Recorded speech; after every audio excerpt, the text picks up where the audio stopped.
오늘 하나님 말씀은 역대상 23장부터 27장까지입니다. 그런데 읽는 것은 23장 1절에서 6절까지만 같이 읽겠습니다. 다윗이 나이가 많아 늙음에 아들 솔로몬을 이스라엘 왕으로 삼고 이스라엘 모든 방백과 제사장과 레위 사람을 모았더라. 레위 사람은 30세 이상으로 계수하니 모든 남자의 수가 3만 8천 명인데 그 중에 2만 4천 명은 여호와의 성전의 일을 보살피는 자요 6천 명은 관원과 재판관이요 4천 명은 문지기요 4천 명은 그가 여호와께 찬송을 드리기 위하여 만든 악기로 찬송하는 자들이라. 다윗의 레위의 아들들이 게르손과 그앗과 무라리를 따라 각 반으로 나뉘었더라. 아멘. 얼마 전에 한국에 이제 정권이 바뀌었습니다. 그리고 오늘 뉴스를 보니까 지방선거도 이제 끝이 났습니다. 새롭게 많은 것들이 바뀌었습니다. 새롭게 정부가 구성되게 될 때에 가장 먼저 하는 것이 조직을 먼저 해서 발표를 하게 되었습니다. 그래서 어떤 부서는 새롭게 신설하고 또 어떤 부서는 또 자기의 공약과 맞지 않을 때는 폐쇄시키는 것이죠. 그중에 그러면서 선거 때 약속했던 이러한 공약을 이행하기 위해서 어떤 부서가 그 부서가 더 필요하다 생각할 때는 더 집중적으로 거기다 역점을 두게 되어 있는 것입니다. 나라를 구성하는 뼈대는 바로 행정 조직입니다. 역대상 23장부터 27장까지는 이 다윗 때의 이스라엘의 행정 조직에 대해서 설명하고 있습니다. 그런데 우리가 여기서 행정 조직을 쭉 설명해 놨는 뒤에까지 계속적으로 읽어보면 놀라는 것이 뭐냐면은 다윗의 행정 조직에 가장 중요하게 역점을 둔 것이 뭐냐면 바로 이 성전을 지키는 레위인과 그리고는 제사장의 조직이었습니다. 그러니까 이스라엘 백성들에게 가장 중요한 조직은 제사장 조직이었습니다. 왜냐하면 이스라엘의 사활을 결정하는 것은 외적의 침략이나 경제적인 문제가 아니라는 것이에요. 이스라엘은 하나님께서 불러주시고 하나님의 택한 백성이고 하나님께 세우신 나라이기 때문에 이스라엘 백성들 중에서 가장 중요한 것은 뭐냐면 어떻게 하면 살아계신 하나님께 올바른 제사를 드리냐는 것이에요. 올바른 예배를 드리냐. 이스라엘 백성들이 믿음이 하나님 뜻에 부합된다면 하나님께 저절로 복을 주시게 되어 있는 것이에요. 그러나 그렇지 않게 되면 아무리 군대가 많이 있고 물질적으로 풍부하다 하더라도 결국 망할 수밖에 없는 것이, 이것이 바로 이스라엘 역사를 통해 우리에게 교훈해 주시는 그런 말씀인 것입니다. 그렇기 때문에 이스라엘이나 하나님의 백성들이 지속적으로 축복을 받고 살아갈 수 있는 그런 길은 뭐냐면 하나님의 주시는 은혜의 샘물이 마르질 않아야 돼요. 우리 삶 속에 늘 하나님의 은혜가 넘칠 수가 있어야 되는 것이에요. 만약에 하나님 백성이 하나님을 섬기는 것을 시시하게 생각하고 적당히 생각하면서 등한시 여긴다 그러면 이스라엘 백성들과 마찬가지로 망할 수밖에 없는 것입니다. 이게 성경적으로 우리에게 일관적으로 계속적으로 주시는 그런 말씀인 것이에요. 은혜의 생수, 바로 성령의 충만함이 우리 삶 속에 항상 넘칠 수가 있어야 돼요. 우리 삶은 항상 그의 나라와 그의 일을 먼저 구해야 되는 것이에요. 우리 삶의 영적인 것이 항상 먼저 돼야 돼요. 우리가 먼저 하나님을 먼저 섬기는 일에 집중하게 될 때 내 살아가는 삶을 하나님의 사업도 복을 주시고 가정도 복을 주시고 내 삶에 복을 주시게 되어 있다고 하는 것이에요. 이거는 절대로 흔들릴 수가 없습니다. 그런데 사람들이 돈에 눈이 멀어버리고 명예에 눈이 멀어버리고 쾌락에 눈이 멀어버리면 이게 뒤로 가버리는 것이에요. 얼마 가지 못하는 것이요. 다윗 때 이스라엘은 이미 굉장히 나라가 커졌습니다. 최고 부강했던 거예요. 그 백성들이 굉장히 많아졌어요. 아마 이런 나라를 제대로 끌어가려면 수많은 조직이 필요했을 것이요. 관리도 많이 필요했을 것이요. 그런데 다윗에게 가장 중요하게 생각한 것은 제사장과 레위인들의 배치였습니다. 다윗이 가졌던 중요한 확신이 뭐냐면은 제사장과 레위인들이 올바른 역할을 감당하게 될 때는 이스라엘은 복을 받는다는 것이요. 우리 1절에서 2절 다시 한번 같이 읽습니다. 다윗이 나이가 많아 늙음에 아들 솔로몬을 이스라엘 왕으로 삼고 이스라엘 모든 방백과 제사장과 레위 사람들을 모았더라. 다윗이 아주 나이가 많이 늙을 때까지 왕위에 있었습니다. 다윗이 아주 늙도록 왕위에 있었던 가장 중요한 이유는 뭐냐면은 다음에 세울 솔로몬 왕이 나이가 어렸기 때문인 것이에요. 사실 솔로몬은 아들들 중에서 왕이 될 수 있는 자격을 가장 못 갖춘 그런 아들입니다. 우선 다윗의 다른 아들들은 다윗이 도망치고 피난 생활하고 이럴 때 낳았던 아들이고, 또한 헤브론 산지에서 왕이 됐을 때에 그때 낳았던 아들들이에요. 그렇기 때문에 솔로몬의 형들은 나이들이 솔로몬보다 훨씬 더 많았습니다. 그리고 다윗과 함께 했던 것이, 오랫동안 함께 했던 경험이 있었습니다. 더욱이나 이 솔로몬의 어머니 밧세바는 다윗과 불륜을 통해서 태어났는 아들이고 불륜을 저질렀던 것이요. 그러니까 다른 아들들보다 정통성이 제일 없는 아들입니다. 그럼에도 불구하고 하나님께서 굳이 나이가 어리고 자격이 없는 이러한 솔로몬을 택하셨던 그러한 이유는 가장 연약하기 때문에, 한편으로 볼 때는 다윗은 아들이 19명이었습니다. 다윗은 아들이 11명인데 우리가 잘 알고 이제 첫째는 암논이 자기 이복 동생 다말을 급간하는 바람에 그 오빠였었던 이 압살롬을 통해 죽게 되죠. 그리고 두 번째 아들은 아비가일의 아들이었었던 다니엘입니다. 근데 이 다니엘은 한 번 이름만 나오고 나중에 없기 때문에 어릴 때 죽었을 것이라 그렇게 추측해요. 세 번째가 압살롬이에요. 그 다음 네 번째 아들이 아도니아입니다. 그러니까 나중에 보게 되면은 왕을 세우게 될 때에 요압 왕이든지 중신들이 누구를 따라갔냐 하면은 당연히 순서대로 가게 된다면 압살롬이 전쟁 일으켜서 반역해서 죽게 됐으니 그 다음 아들 네 번째 아들이 아도니아니까 아도니아가 쓸 것이라 생각했어요. 근데 하나님께서는 솔로몬을 세워주셨어요. 하나님께서는 솔로몬을 세웠던 그러한 이유는 뭐 여러 가지 이야기를 들 수 있겠습니다만은 가장 연약한 자이기 때문에, 다윗도 형제 8명 중에 말째로서 가장 연약한 자였어요. 하나님 세워줬던 것이요. 솔로몬도 똑같은 것입니다. 그러니까 하나님께 자격이 미달되는 솔로몬을 왕으로 세웠던 그런 이유가 뭐냐면 하나님 앞에 겸손하라고 하는 거예요.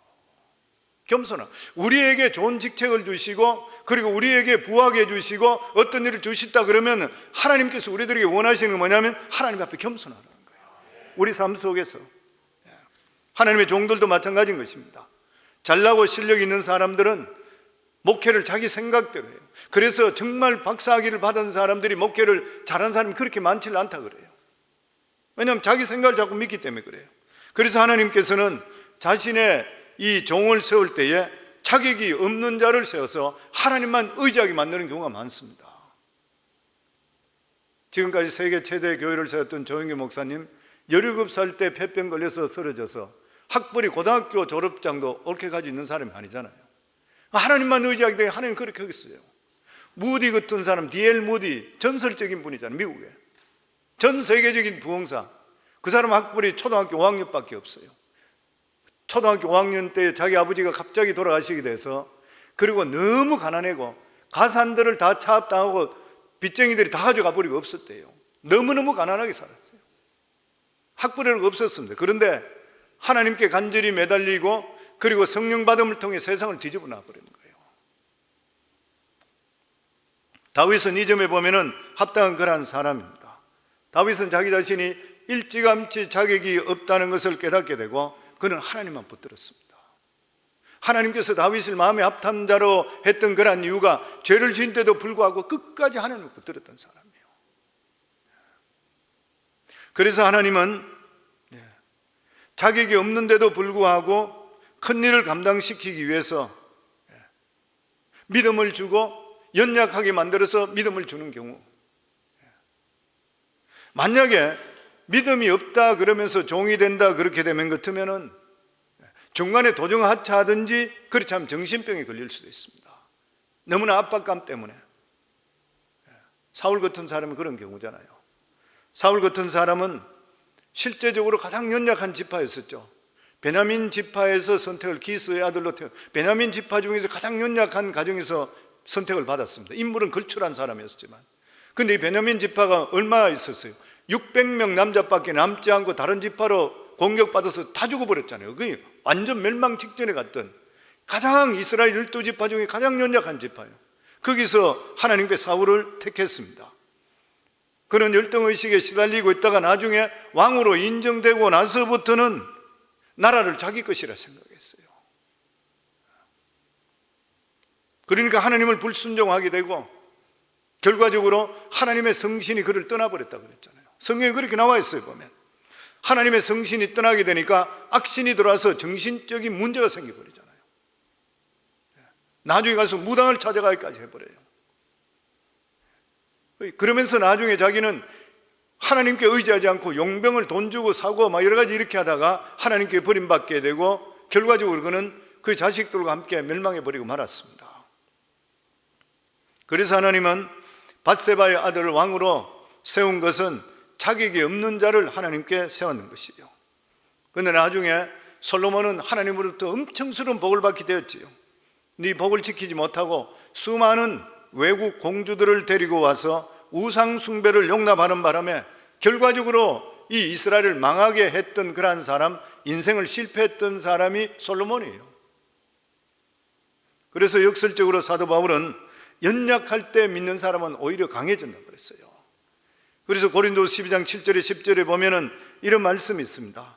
여러 계시를 받은 것이 지극히 크므로 너무 자만하지 않게 하려고 내 육체의 가시 곧 사탄의 사자를 주셨으니 이는 나를 쳐서 너무 자만하지 않게 하려 하심이라.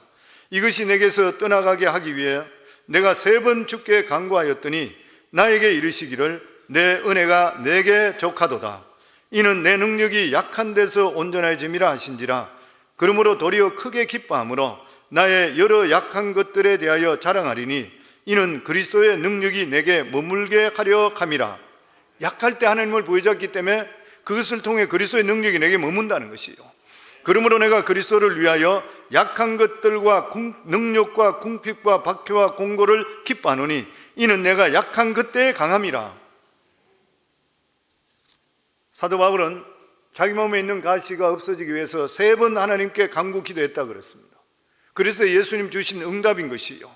지금 있는 네 은혜로서 충분하다. 지금 네가 갖고 있는 어려움이 없어지면 너는 더 이상 기도하지 않을 것이라. 주님의 말씀이 그 말씀입니다. 그 이유가 뭐냐면 그렇게 해야지 네가 겸손해서 나를 붙들고 있을 것이 아니냐. 교만해지면 더 이상 나의 종이 될 수가 없는 것이라. 주님이 너무나 잘 알고 계시는 거예요. 그리스도인의 능력은 얼마나 주님을 의지하고 주님을 붙드는 따라 나타나게 되어 있는 것이요. 인간이 가지고 있는 능력은 오래가지 못합니다. 일찍 소진해버리는 것이요. 짧은 시간을 보면은 머리 좋고 그리고 자기 의지가 강하고 집중력이 강한 이런 사람들이 잘 될 것 같지만 길게 보면 자기만 의지했는 사람은 오래가지를 못하는 것이요. 주님을 붙든 사람만이 주의 길을 갈 수가 있게 되는 것이요. 신앙생활을 이야기할 때 긴 마라톤과 같다 그러죠. 마라톤에 처음 잘 달린다고 우승하는 것이 결코 아닌 것이요. 컨디션을 잘 조정하면서 끝까지 달려나가야 되는 것이요. 그리스도인에게 가장 중요한 것이 뭐냐면 정직과 겸손입니다. 이 두 개는 절대로 떠나서는 되지 않는 것이요. 교만한 사람은 주님을 의지하지 않고 자기 입만 믿게 되다가 나중에 죄를 짓게 되고 결과적으로 중도에 탈락해버리고 마는 것이요. 그래서 하나님께서는 진짜 사랑하는 그러한 주의 종들에게는 주님을 버리지 못하도록 약점을 남겨놔요.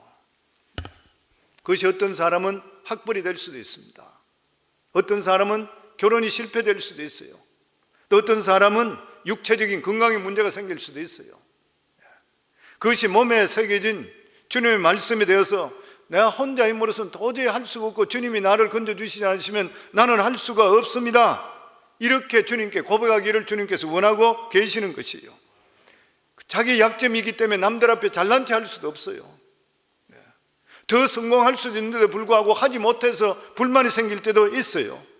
그런데 신앙이 깊어지고 깊어질수록 주님을 의지하게 되면은 나중에 가서 주님께서 나를 그렇게 하시는 이유를 깨닫게 될 때 그 은혜에 감사하게 되어 있는 것이에요. 보면 우리도 마찬가지인 것입니다.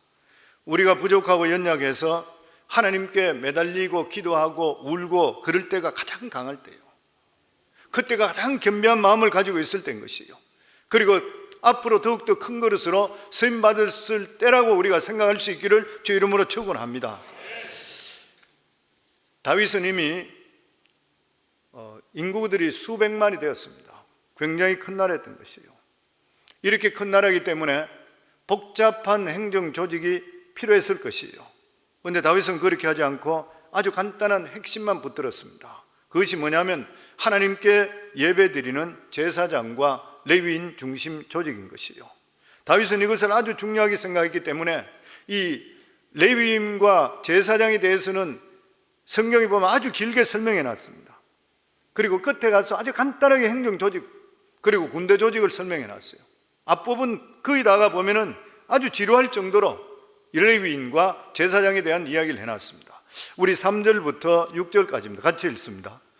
레위 사람은 30세 이상으로 계수하니 모든 남자의 수가 3만 8천 명인데 그중 2만 4천 명은 여호와의 성전 일을 보살피는 자요 6천 명은 관원과 재판관이요 4천 명은 문지기요 4천 명은 그가 여호와께 찬송을 드리기 위하여 만든 악기로 찬송하는 자들이라. 다윗이 레위의 아들들을 게르손과 그핫과 무라리에 따라 각 반으로 나누었더라.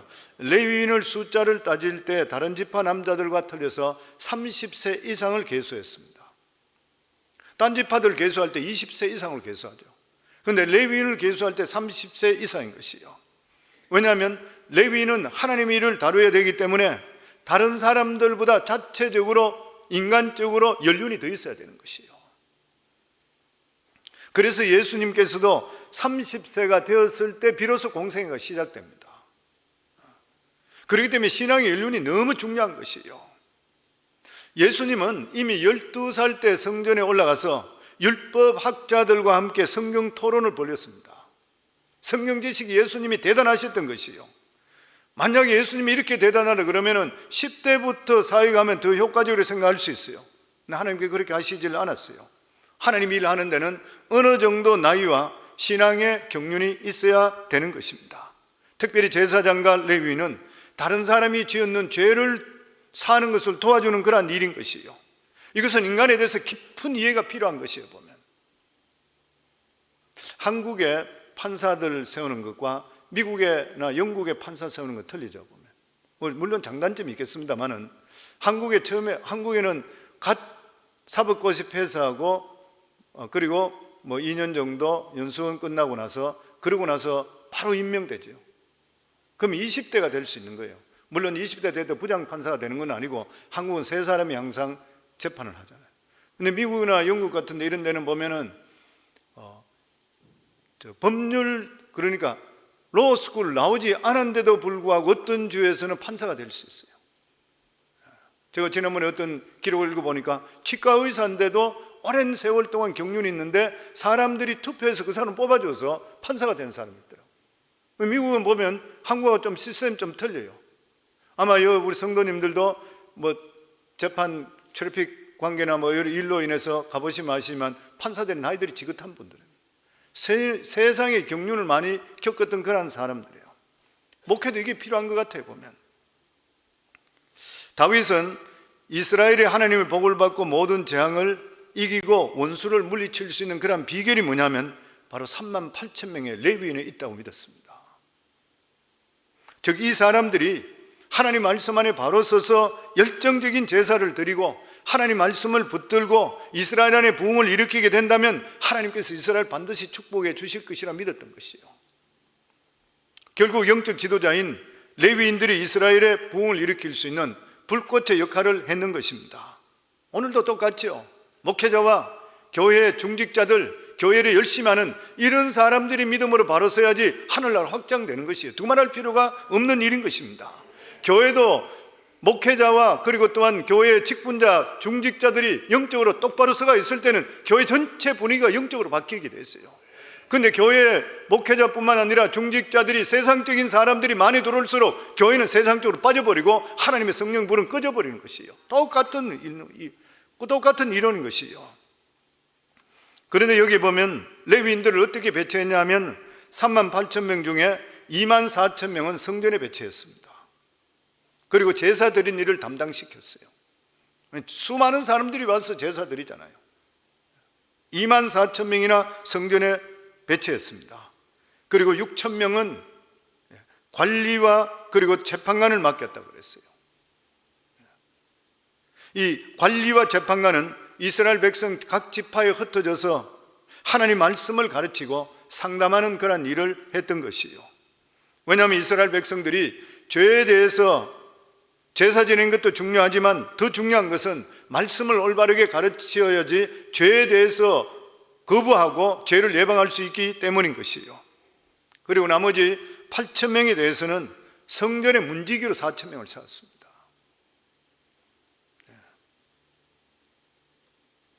그리고 나머지 4천 명은 악기로 하나님을 찬양하는 사람으로 세웠어요.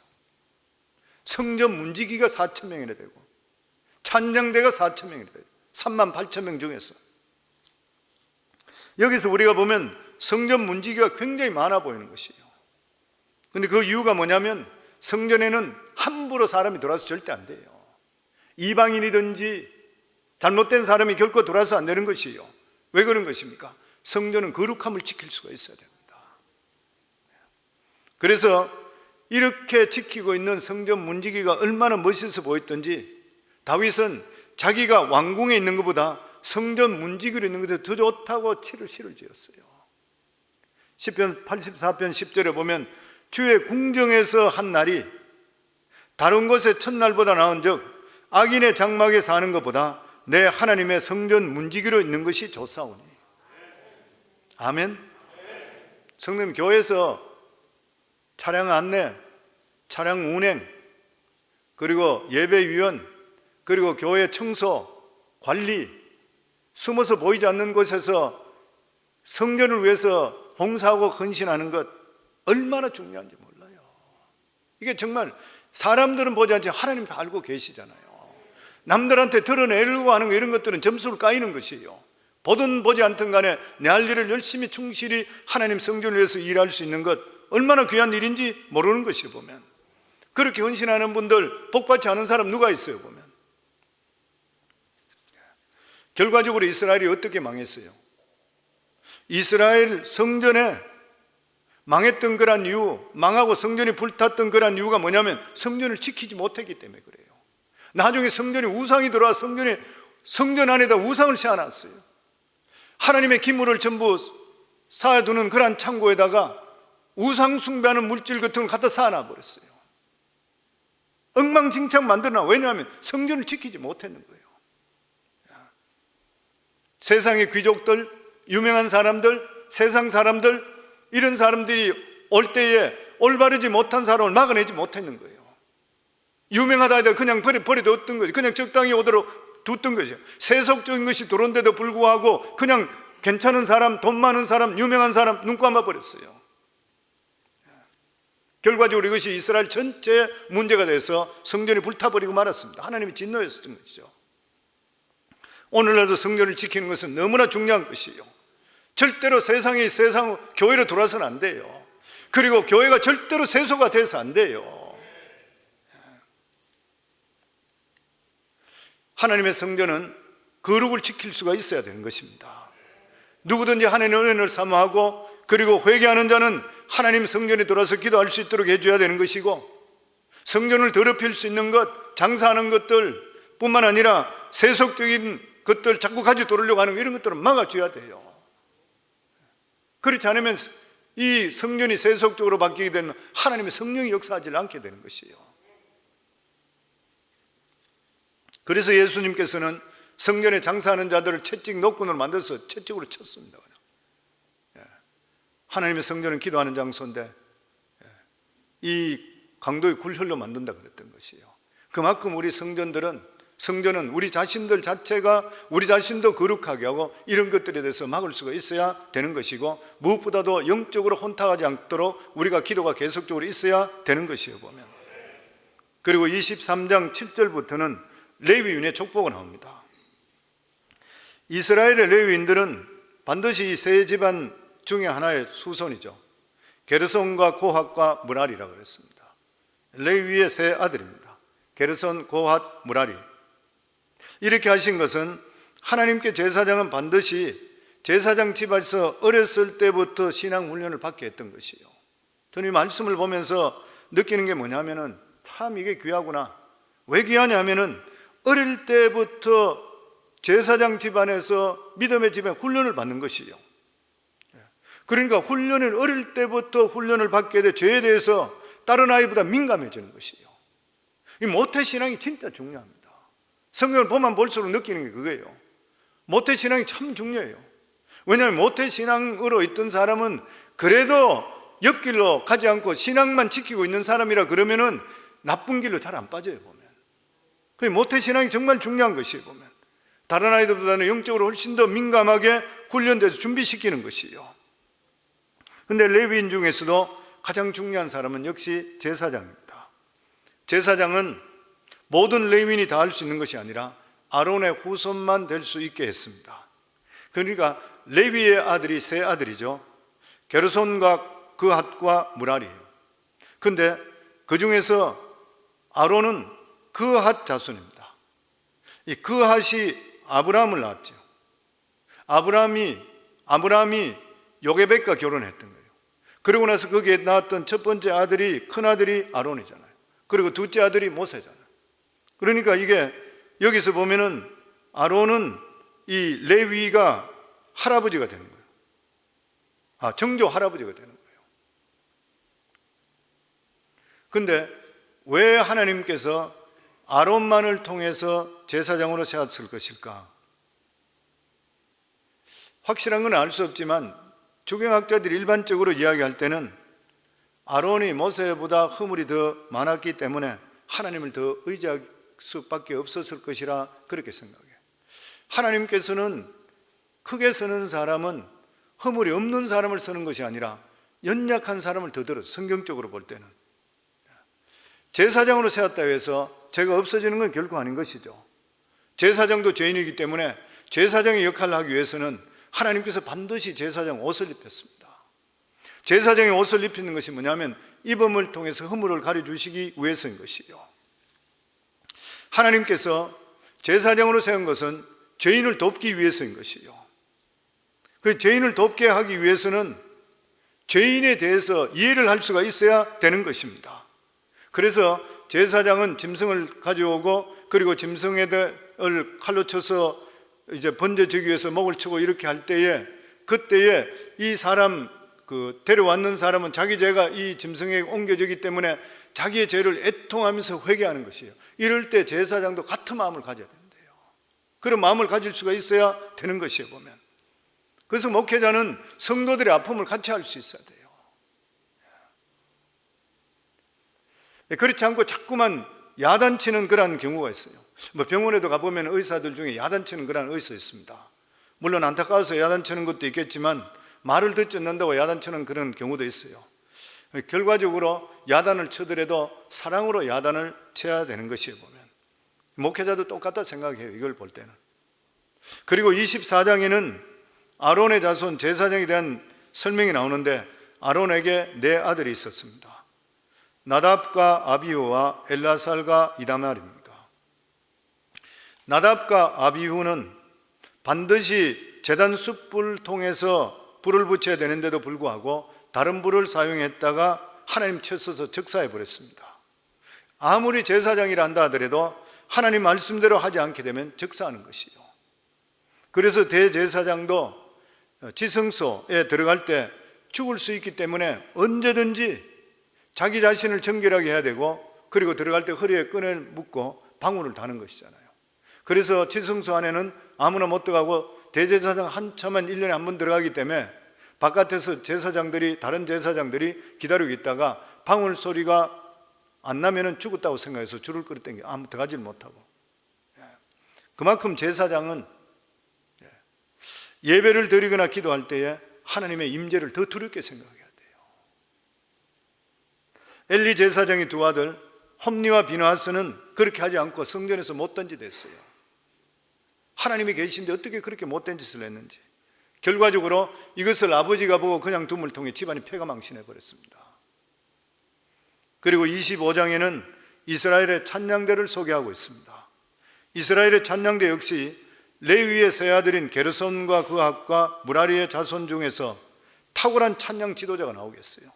우리 25장 1절 저희들 같이 읽습니다. 다윗이 군대 지휘관들과 더불어 아삽과 헤만과 유두돈의 자손 중에서 구별하여 섬기게 하되 수금과 비파와 재금을 잡아 신령한 노래를 하게 하였으니 그 직무대로 일하는 자의 수요는 이러하니라. 여기 보면 다윗이 찬양대를 선별하고 지도들을 세우는데 군대 장관과 함께 세웠어요.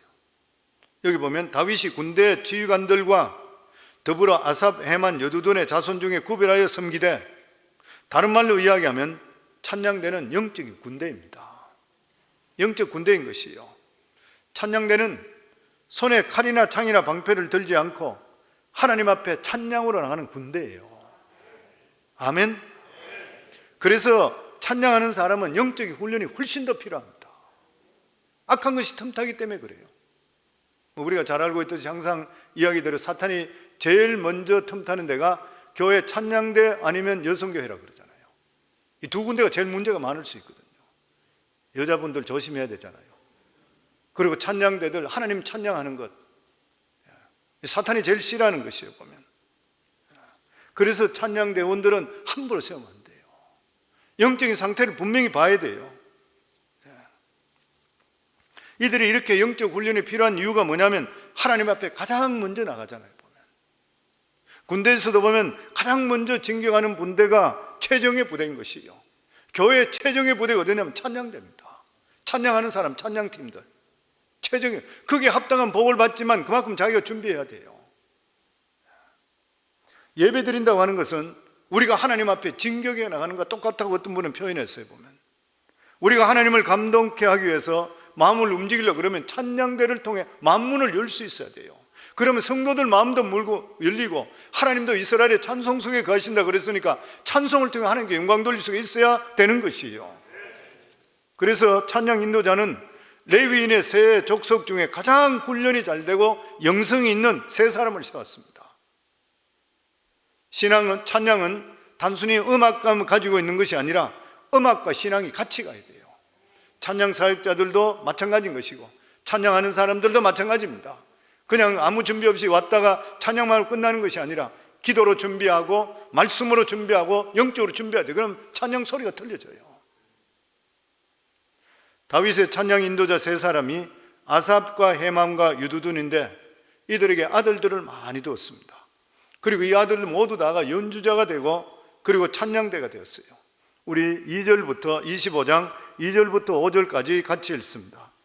아삽의 아들들은 삭굴과 요셉과 느다냐와 아사렐라니, 이 아삽의 아들들이 아삽의 지휘 아래 왕의 명령을 따라 신령한 노래를 하며 여두둔에게 이르서는 그의 아들들 그달리아와 스리와 여사오와 시므이와 하사바와 맏디디아와 6 사람이니 그의 아버지 여두둔의 지휘 아래 수금을 잡아 신령한 노래를 하며 여호와께 감사하며 찬양하며 헤만에게 이르르는 그의 아들들 붓기야와 마따냐와 우시엘과 스부엘과 유리목과 하다냐와 하나니와 엘리아다와 깃달디와 로맘디엘셀과 요스부가사와 말로디와 호딜과 마하시옷이라.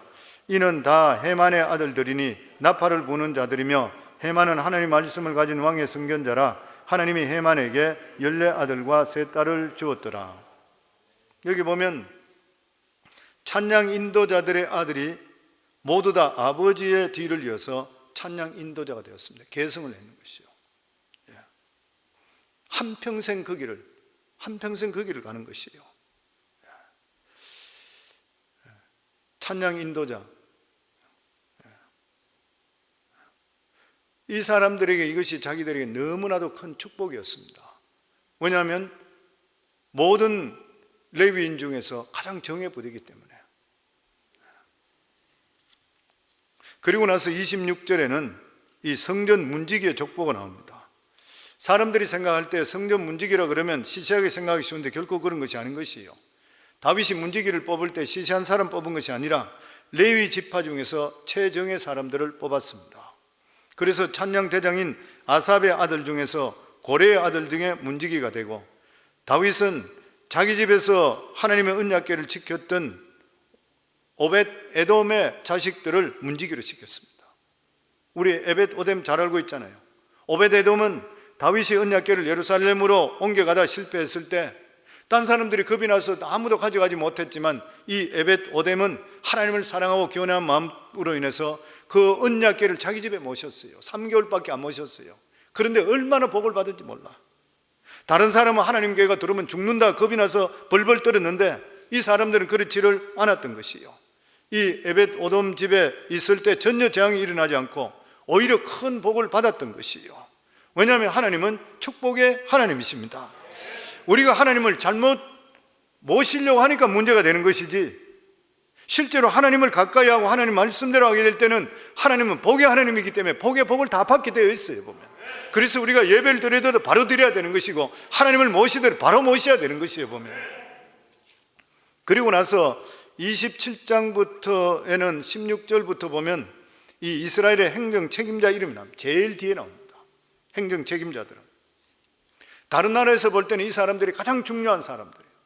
장관들이 있고 귀족들이 있고, 그런데 이스라엘에서는 그렇지 않았던 것이에요. 그래서 이 귀족들이나 이런 사람들은 돈도 많고 재력도 있고 명예도 있고 이런 사람은 신앙심이 그만큼 강하지 잘 않았습니다.